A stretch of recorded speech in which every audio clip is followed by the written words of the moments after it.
After 20 years of loyal service, I wasn't expecting a trophy. Just respect. Instead, they escorted me out like a thief. That's what I told myself the day they fired me. 20 years of my life, gone with one cold email and a tight-lipped HR assistant who couldn't even look me in the eye. The office lights flickered above me as I packed my things. My favorite mug, the photo of my team, the small cactus on my desk I'd kept alive longer than most of my coworkers stayed at the company. As I walked out that glass door, something inside me cracked. Not from anger but from realization. I had built their empire. I knew every system, every secret, every person's weakness. And that day I swore they would regret forgetting who built their success. My name is Delaney Carter, and for most of my adult life, my world revolved around a company called Northridge Consulting. I joined when I was 24, fresh out of college, full of hope, ambition, and way too much caffeine. Back then, the office felt alive. The scent of brewed coffee in the mornings, the clicking of keyboards, the soft hum of printers. I loved it all. I started as a junior analyst. The pay was terrible, but I didn't care. I was learning, growing, and more importantly, I felt valued. My manager back then, Mr. Green, used to tell me, "Delaney, people like you are the backbone of this place." I believed him. Maybe that's why I stayed. Through mergers, layoffs, new management, and late nights that turned into early mornings. 20 years later, I was head of operations, overseeing teams across 3 cities. I wasn't rich, but I was proud. The people under me trusted me. They called me the calm in chaos. And honestly, I liked that.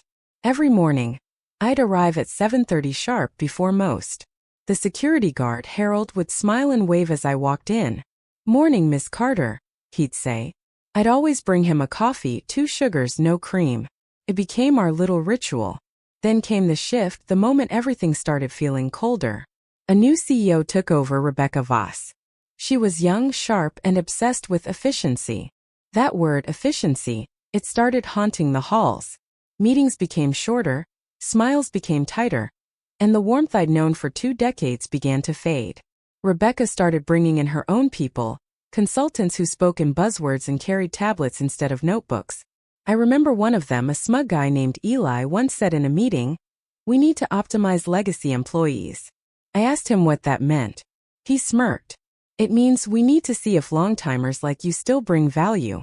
That was the first time in my career I felt invisible. Still, I tried to adapt. I took extra projects, trained new hires, even helped streamline operations for the expansion Rebecca bragged about at every board meeting. But loyalty, I learned, means nothing when someone else holds the pen that signs your future. One rainy Tuesday morning, I got an email titled Meeting, Departmental Realignment. My stomach dropped. The meeting was at 4 p.m. By 4:15, I was told my position was being restructured. I would be transitioned out with a generous severance package. I sat there in silence. The HR assistant, a girl I had mentored, couldn't even meet my eyes. When she handed me the folder with exit papers, my fingers trembled. "I've given my life to this company," I whispered. "I know," she said softly, "but things are changing." As I walked out, the rain hit my face like reality slapping me awake. At home, I sat by the window watching droplets trace down the glass. My daughter Maya called from college. I told her everything was fine. That mom just needed some time off. But when I hung up, I broke down. Tears turned to anger. Anger turned to something sharper. And that night, as thunder rolled outside, I remembered something Rebecca once said in a board meeting. The ones who know too much are often the hardest to control. She was right, because I knew everything. The first week after losing my job felt like walking through fog, quiet, heavy, disorienting. Every morning, my body still woke up at 6 o'clock, out of habit. I'd make coffee, open my laptop, and then remember there was no reason to check emails anymore. For 20 years, I'd started my day with inbox chaos and a to-do list longer than my patience. Now the silence was deafening. First, I blamed myself. Maybe I wasn't innovative enough. Maybe I'd grown too comfortable. But the guilt started to fade when my old coworker, Tina, called me one night. "Delaney, you didn't hear this from me," she whispered. "But they've already replaced you." I blinked. "Already?" "Yeah. With Eli, the consultant." I felt my stomach twist. "The same Eli who said legacy employees are dead weight?" I asked. Tina sighed. "Yeah. He's head of operations now. And her voice lowered. He's dating Rebecca. The words hit like a punch. It wasn't just corporate restructuring. It was personal. For the first time, I felt something sharper than pain betrayal. Over the next few days, I started connecting dots. The new projects I helped design, the process documents I'd built, the internal analytics I'd personally created. All were now in Eli's hands. They didn't just fire me. They took my work, my years, my reputation, and gave it to someone who mocked me. I started scrolling through old company files I'd saved on a backup drive. Not out of malice, just nostalgia, I told myself. But as I opened them, I realized how much I actually knew. Confidential reports, vendor agreements, cost structures, even the automation scripts I'd helped code for financial tracking. I had helped build Northage's foundation. I knew exactly where the cracks were. One evening, while organizing folders, I found something odd. A series of hidden transactions buried under vendor payments. The signatures didn't match. The amounts didn't align. First, I thought it was a glitch. But the more I dug, the clearer it became. Someone was siphoning money. Rebecca and Eli. Every efficiency restructure was a cover for budget manipulation. They were pocketing bonuses through fake vendor contracts. I stared at the screen, my heart racing. For a long moment, I didn't move. They fired me to erase the one person who could expose them. I leaned back in my chair, eyes stinging with disbelief. For 20 years, I had been the company's shield. The one fixing mistakes, keeping things quiet, holding chaos together. And they discarded me like I was disposable. The next morning, I met Tina for coffee at a small cafe downtown. She looked nervous, checking the door every few seconds. "Delaney, if anyone knows you're digging." "I'm not digging," I cut in, forcing a smile. "I'm just curious." She sighed. "They think you're out of the picture. Don't give them a reason to notice you." I nodded. But deep down, I already knew I couldn't just walk away. That night, I opened my journal. The one I used to jot down thoughts during stressful projects. I flipped to a blank page and wrote slowly, deliberately. They broke the wrong woman. I needed a plan. But I didn't want revenge out of hatred. I wanted justice to make sure they couldn't hurt anyone else the way they hurt me. Over the next few days, I began studying everything I had collected over the years, the internal communication channels, the vendor contact lists, even the old server access codes I'd memorized. I realized something chilling. I still had indirect access through a legacy admin account from a project that was never decommissioned. It was like finding a hidden key to a house I no longer lived in. I knew if I used it, I could see everything: documents, memos, transaction trails. But one wrong move and they'd know. My fingers hovered over the keyboard. I closed my eyes and whispered to myself, "You gave them 20 years. They gave you betrayal. What do they deserve in return?" The rain started again outside, soft, steady, relentless. And that's when I decided, if they wanted to play games with loyalty, I'd show them what happens when loyalty turns into strategy. As the thunder rumbled in the distance, I smiled for the first time in weeks. Not out of joy, but out of clarity. They thought firing me ended the story. But for me, it was just the beginning. The night after I found out about the embezzlement, I couldn't sleep. Every time I closed my eyes, I saw Rebecca's perfect smile. The same one she gave when she shook my hand on my 20th work anniversary. She'd said, "Delaney, you're an inspiration." Now that sentence felt like a knife twisting in my gut. I lay awake in the dark, listening to the hum of the refrigerator, the soft ticking of the wall clock. My apartment felt too big, too quiet. It's strange how silence can scream louder than any argument. I walked to the kitchen, poured myself a glass of water, and stared at my reflection in the window. For the first time, I didn't recognize the woman staring back. Tired eyes, hollow cheeks. I used to be proud, strong. Now I looked like someone who'd forgotten who she was. 20 years, I whispered. For what? The question hung in the air like smoke. I thought about all the moments I'd sacrificed, missing my daughter's school plays, skipping holidays, canceling vacations because the company needed me. How many times had I told myself it would all be worth it in the end? And for what? A severance package and a cold goodbye. My hands trembled as I gripped the counter. I could feel anger boiling under my skin, thick, heavy, electric. But underneath it was something even worse: shame. Shame for letting them define my worth. Shame for being loyal to people who saw me as replaceable. and shame because even now, a small part of me still wanted their approval. The next morning, I went for a walk, something I hadn't done in years. The air was cold, crisp, biting. The city was waking up, people rushing to work, holding coffee cups and wearing that same tired expression I used to wear. I wondered if they knew how fragile it all was, how one meeting, one email could erase everything they'd built. When I got home, I opened my laptop again. My finger hovered over that old admin login. One click and I'd be inside. One click, and I'd cross a line I could never uncross. I closed the laptop, then opened it again, then closed it. I sat there for hours, caught between two voices in my head. One said, "Be better than them, Delaney. Move on." The other whispered, "They didn't hesitate to destroy you. Why should you protect them?" By evening, I felt like I was unraveling. I called my daughter, Maya. Her voice was bright, full of energy. "Hey, Mom. How's your week?" I hesitated. "It's okay. Just figuring things out." She laughed. "You always figure things out." Something about that sentence broke me.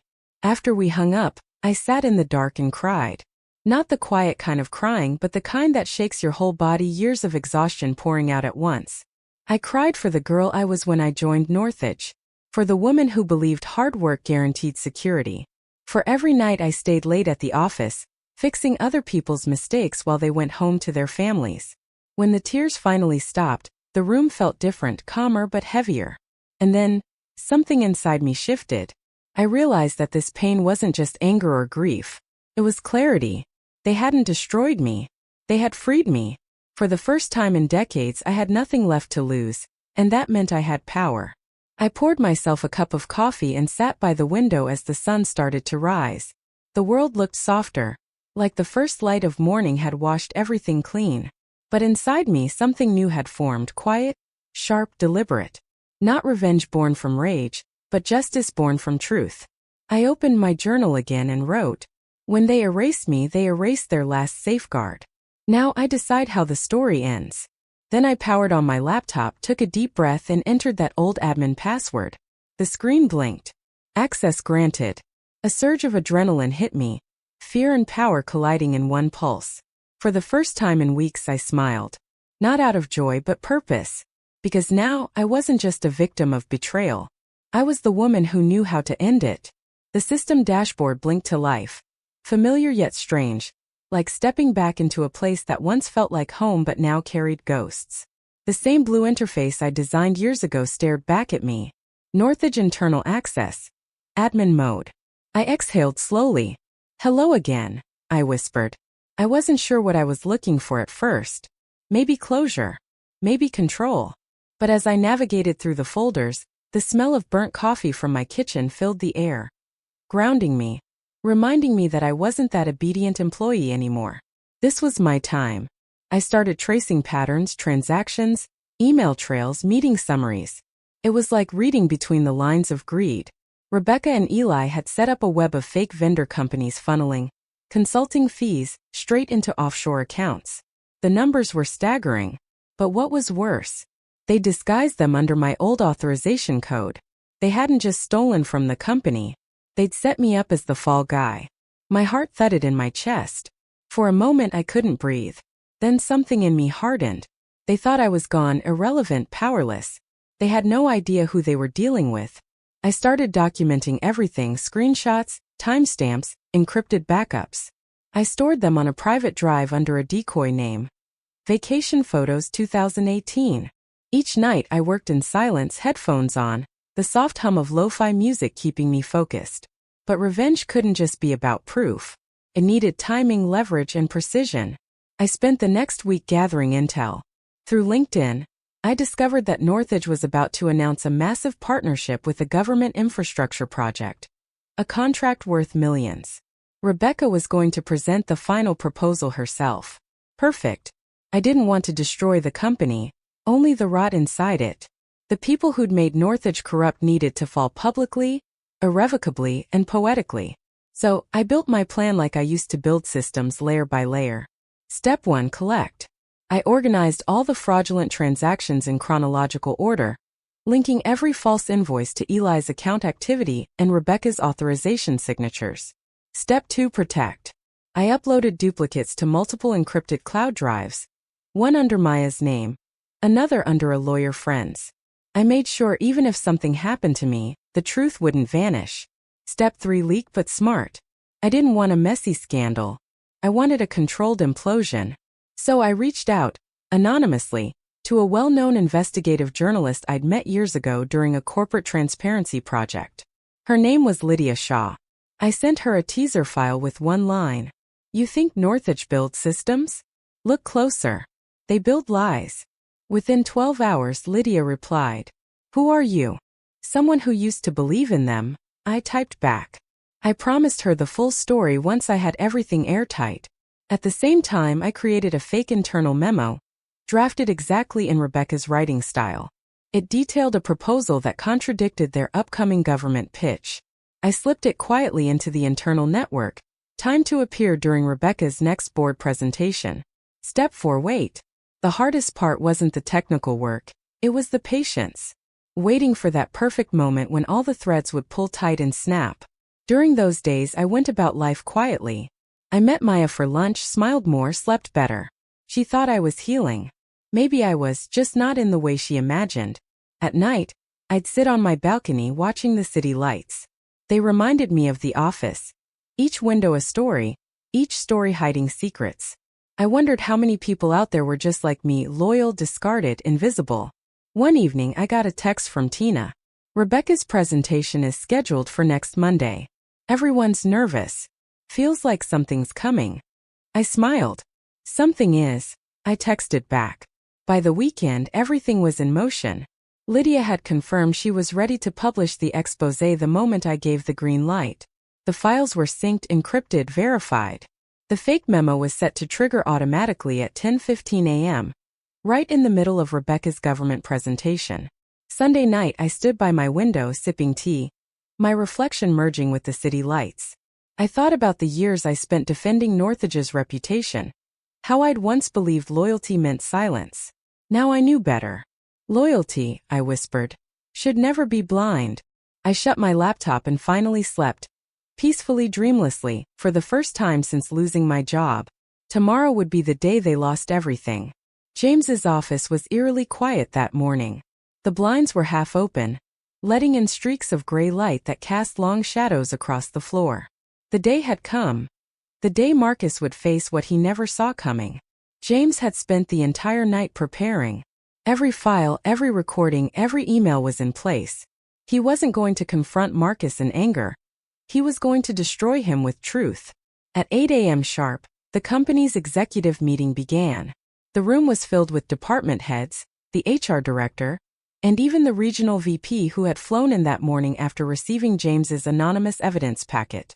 Marcus walked in, smiling confidently, still believing he had the upper hand. "Good morning, everyone," Marcus began, adjusting his tie. "Before we start, I'd like to go over the Q3 reports." But the VP interrupted sharply. "Actually, Marcus, we'll be starting with something else today." The tension in the room thickened. The HR director slid a folder across the table. "These are internal audit findings and some disturbing communications we've received regarding management conduct." Marcus froze for a moment. His smile faltered. I'm not sure what this is about." The VP looked him dead in the eyes. "You should. They include email trails, altered financial documents, and, interesting timing, several forwarded messages from your own account." Then the projector lit up. On the screen appeared screenshots of Marcus's messages, the ones he thought were deleted. Conversations about taking credit for James's work, mocking colleagues, and manipulating reports to cover his mistakes. A low murmur spread across the room. Every pair of eyes turned toward Marcus. "That's fake," he shouted, his voice cracking. "Someone's trying to set me up." But the VP stayed calm. "The IT department verified their authenticity this morning. Every message is traceable to your workstation." James sat silently at the end of the table. He didn't smirk. He didn't gloat. He just watched as the man who tried to ruin him began to unravel. Marcus turned to him, desperate. "James, you did this?" James's voice was calm, steady, and cutting. "No, Marcus. You did this to yourself." Silence filled the room. Then the VP spoke again. "Marcus, You're suspended effective immediately pending termination review. Security will escort you out. The color drained from Marcus's face. He tried to protest, but words failed him. When the guards entered, the room went utterly silent. Every step he took toward the exit echoed like judgment. As the door closed behind him, James exhaled slowly. Years of humiliation, betrayal, and silent rage finally lifted off his chest. But this wasn't just about revenge. As the VP turned to him and said, "James, thank you for bringing this to light. You've saved the company a lot of damage." He realized this was vindication. That evening, as James walked out of the building, he saw Marcus standing by the parking lot. His suit disheveled, phone in hand, arguing with someone who clearly didn't want to help him anymore. Their eyes met for a moment. James didn't say a word. He just walked past him, tall, calm, and free. Marcus shouted after him, "You think you've won, James? You'll regret this." James turned slightly, gave a small, cold smile and replied, "No, Marcus. I just stopped losing." Then he walked away, into the cool evening air. A man reborn from betrayal, now standing in justice's light. The next few weeks were surreal. The office, once ruled by Marcus's arrogance, had changed completely. Conversations felt lighter, people smiled again, and for the first time in years, James could walk down the hallway without feeling a dagger at his back. But peace didn't last long. Rumors started spreading that Marcus was furious, that he was trying to dig up dirt on the company, that he blamed James for everything. And worse, he was seen meeting with a few clients outside the firm, whispering about unfinished business. James tried to ignore it. He focused on his work, determined to rebuild his professional reputation.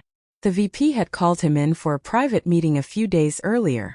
"James, I've reviewed your projects, the ones Marcus claimed credit for. It's clear you were the real brain behind them. We want you to take over as senior operations manager." It was the position Marcus had stolen from him 2 years ago. James accepted quietly, but that night, as he stared at his reflection in his office window, he couldn't help but wonder, was this really over? Meanwhile, Marcus was unraveling. Unemployed, his reputation in ruins, his savings dwindling. The people who once laughed at his jokes now ignored his calls. His wife had left him, taking their daughter. He spent his nights scrolling through old messages, drowning in bitterness. Everywhere he looked there was James. James being promoted. James being praised. James, smiling in a company photo that went viral on LinkedIn with the caption, "Hard work and integrity always rise above deceit." Broke him. One night, Marcus showed up outside the company building, drunk, furious, and desperate. Security stopped him at the door, but his voice echoed through the lobby. "You think you won, James? You think you're better than me?" James was still in his office when he heard the shouting. He stepped out, looked down from the mezzanine and saw Marcus below, a shadow of the man he once was. For a moment their eyes met again. But this time there was no hatred in James's gaze, only pity. He slowly walked down to the lobby, motioning the guards to stand back. "Marcus, go home. This isn't you." Marcus laughed bitterly, his voice trembling. "You took everything from me. My job. My life. My name." James shook his head. "No, Marcus. You did that yourself. I just stopped covering for you." Marcus's face twisted with pain. For a second James thought he might hit him. But then the rage melted away, replaced by exhaustion. He dropped to his knees, whispering, "I just wanted to win just once." James didn't reply. He turned, walked away, and left Marcus sitting in the cold marble lobby, surrounded by the echoes of his own downfall. The next morning James arrived early. The sun was just rising, spilling gold across the city skyline. He opened his office window, took a deep breath, and smiled. He had finally learned something Marcus never understood. Real victory isn't about revenge, it's about peace. But just as he sat down, an email notification appeared on his screen. Subject: "You don't deserve it." Sender: unknown. He opened it slowly. Attached was a blurry photo, taken last night, of him standing in the lobby with Marcus in the background. The message below was short: "This isn't over." James's hands tightened around the mouse. The peace he thought he earned began to tremble. The war might have been won, but the game wasn't finished yet. The air outside the building felt heavy that morning. thick with a silence that made James uneasy. The threatening email from the night before lingered in his mind like a splinter. He had changed his passwords, alerted IT, and even told HR. But deep down he knew. This wasn't a random message. This was Marcus. And Marcus never knew how to let go. 3 days passed. Everything seemed normal. Too normal. Until the quarterly board meeting. James was presenting a new strategic plan to expand operations into Europe, his biggest project yet. Executives filled the glass-walled room, nodding as he spoke with quiet confidence. Suddenly, one of the screens behind him flickered. Then another. The presentation froze. A black slide appeared, followed by a video file, automatically playing. The room went silent. It was a recording of Marcus sitting in front of a camera, clearly in his home. His voice, low and venomous, filled the room. You all think James is a hero. But what if I told you he's not as innocent as he seems? He smirked at the camera. He used confidential company data to blackmail me. He orchestrated everything. I have proof. The executives gasped. James's stomach dropped. His pulse quickened. The video continued with fabricated screenshots, edited emails, and voice clips. All twisted versions of the truth. Marcus had taken their shared history and distorted it into a perfect trap. James stood frozen as the VP turned to him. James, is this true? For a moment the world tilted. Years of rebuilding his name, his peace, his life, all hanging by a thread. That night he drove home through the rain, gripping the wheel so hard his knuckles went white. He couldn't eat. Couldn't sleep. Every drop that hit the windshield sounded like Marcus's laugh. By midnight he made a decision. If Marcus wanted a war, he would get one. The next morning James didn't go to work. Instead, he went to the one place Marcus never expected. His old apartment complex. Marcus opened the door, eyes bloodshot, hair disheveled. Well, the hero himself. James stepped inside quietly.